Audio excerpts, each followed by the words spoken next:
एक दिन एक किसान बुद्ध के पास आया और बोला, महाराज, मैं एक साधारण किसान हूं।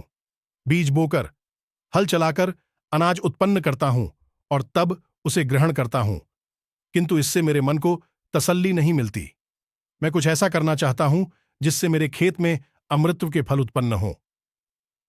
आप मुझे मार्गदर्शन दीजिए जिससे मेरे खेत में अमृत के फल उत्पन्न होने लगे।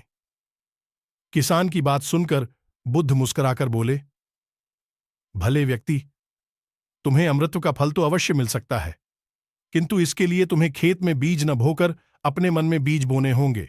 यह सुनकर किसान हैरानी से बोला, प्रभु, आप यह क्या कह रहे हैं?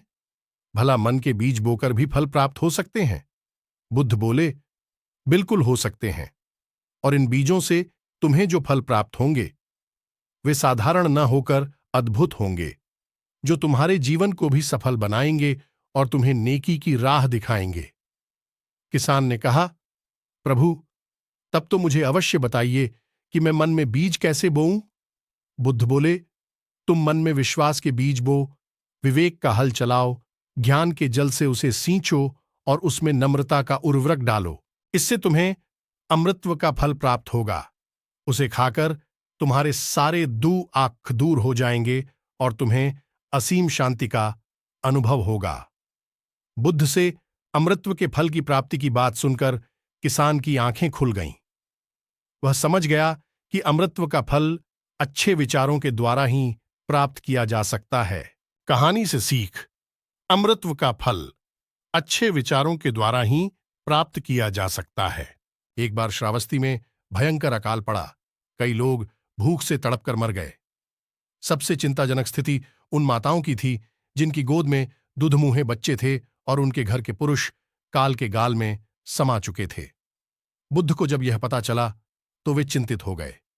उन्होंने तत्काल धनवान लोगों की एक सभा बुलवाई और उनसे कहा, आप इन माताओं और इनके बच्चों की रक्षा करें। वहां उपस्थित लोग बोले, हमारे पास अनाज तो है, पर वह 1 वर्ष ही चल पाएगा। इसमें से हमने दूसरों को अन्न दिया तो हमारा परिवार भूखों मर जाएगा। दूसरे घर का दिया जलाना भी तभी अच्छा लगता है जब अपने घर का दिया जल रहा हो। इस पर बुद्ध गंभीर होकर बोले, आप लोग अपने स्वार्थ से ऊपर नहीं उठ पा रहे। क्या आपको विश्वास है कि आपके सदस्य की मृत्यु केवल अन्न न मिलने के कारण ही हो सकती है? क्या वे कोई अन्य रोग या दुर्घटना से बचे रहेंगे?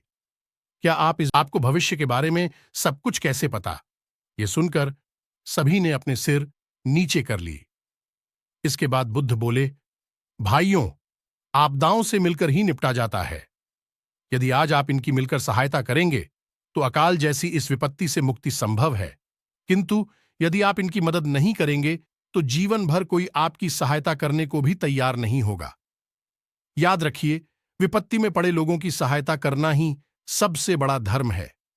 यह सुनकर श्रावस्ती के सभी सेठों और व्यापारियों ने अपने अनाज के भंडार खोल दिए।